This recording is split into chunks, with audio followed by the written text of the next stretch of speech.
qu'on a réuni les enseignants pour les impliquer dans ce processus de réduire la pollution par le plastique. Je vais donner seulement un aspect, parce que dans le plastique, il y a ce qu'on appelle les additifs. Je prends un exemple, les phtalates, ce sont des retardateurs de flammes qu'on met dans le plastique pour que le plastique ne s'enflamme pas vite. Alors malheureusement, ces phtalates-là, ça a comme conséquence d'empêcher même le développement du cerveau. La matière grise du cerveau sera atrophiée et comme conséquence, le quotient intellectuel de l'enfant sera aussi réduit. Vous voyez cet impact de la pollution plastique sur le cerveau des enfants. Et si l'enfant n'a pas un bon quotient intellectuel, mais il va apprendre comment? Donc c'est vraiment ce qu'on a fait. On aide même les enseignants à bien enseigner les enfants qui sont à bonne santé, parce que la bonne santé, c'est le premier facteur de l'apprentissage. J'encourage d'abord AICED pour ce qu'il vient de faire pour l'éducation, parce que c'est grâce à ces moyens qu'on a organisé la formation des inspecteurs.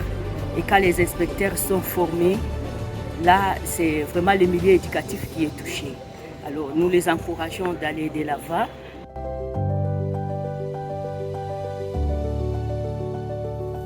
Dans le cadre du renforcement des capacités des enseignants et autorités scolaires en matière de la pollution et les traités plastiques au niveau de l'école primaire, AICED et ses partenaires a organisé ce vendredi 11 décembre 2024 une séance d'échange sur les méfaits de la pollution plastique sur le cerveau des enfants et leur impact dans le cursus éducatif de l'enfant.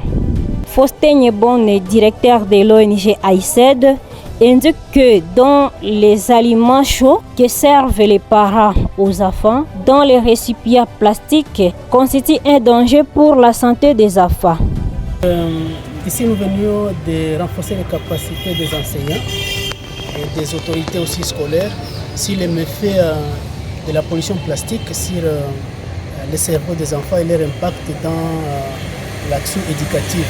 Alors pourquoi nous avions voulu inclure les enseignants? Parce que les enseignants ont un pouvoir transformateur. Tout ce qu'un enseignant dit à un élève, c'est comme si c'est Dieu qui disait ça. Alors si un enseignant va dire aux élèves que non, attention avec le plastique, ça va nuire à votre santé, et d'office, les élèves vont appliquer. Et finalement, même le message à partir des élèves, ça va arriver au niveau des ménages, où les élèves vont dire aux parents de ne pas leur servir, par exemple, la nourriture dans les récipients en plastique.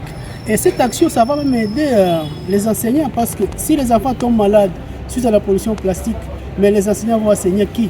Il y aura même de l'impact dans l'action éducative. Donc, vous voyez les désavantages liés. Pour sa part, l'inspecteur Kikandi Boleve, co-auteur du module, c'est une nécessité de parler de plastique dans différents cours, car c'est une notion transversale. Parmi tous les déchets, tous les immondices qu'on voit sur la chaussée, la plupart sont des bouteilles. Quand il y a le ruissellement, vous allez voir qu'il y a une grande quantité vraiment de bouteilles qui, à chaque occasion qu'on peut parler de plastique, il y a la nécessité de parler des conséquences, de parler de la manière dont on peut gérer ça.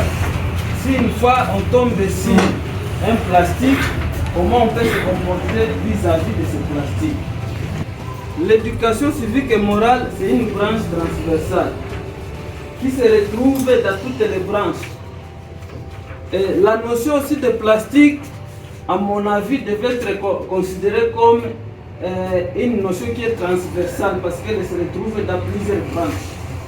Une grande satisfaction de la part des enseignants et inspecteurs participant à cet atelier, tout en soulignant leur engagement à intégrer la notion de la lutte contre le plastique dans leurs cours. Nyanga Chariki, enseignant de l'EPAIGO, s'exprime. D'abord, nous sommes très ravis de cet atelier qui parle de produits toxiques et plastiques, parce que nous, comme enseignants, on ne savait pas la conséquence de ces produits d'abord.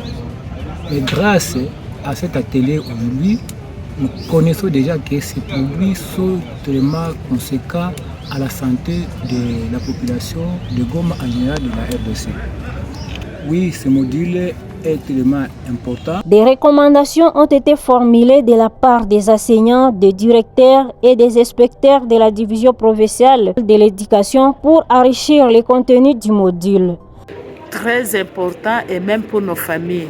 Et comme nous avons préféré que ça commence à l'école primaire, nous trouvons que l'école primaire c'est la base elle-même. Donc la fondation d'une maison. Quand la fondation est solide, directement la maison aussi dure.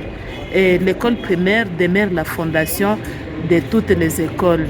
Et c'est pourquoi on l'appelle même l'enseignement de base. Nous trouvons qu'à la longue, quand on va bien structurer le module par degré, savoir ce que nous allons transmettre aux enfants avec les objectifs pédagogiques, je crois que dans 2 ans, plus tard, peut-être on ne rencontrera plus de déchets plastiques et dans les écoles et dans nos familles parce que nos enfants demeurent vraiment de bons vulgarisateurs.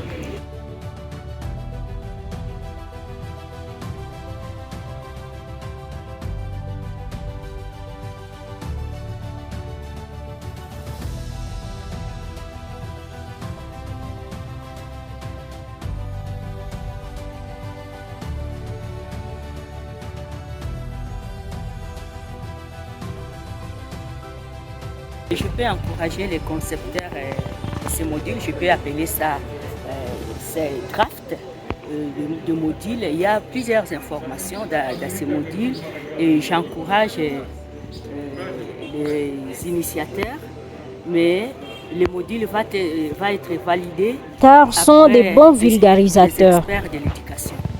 Je dirais que le prophète a déjà fait beaucoup parce qu'il y a des avancées.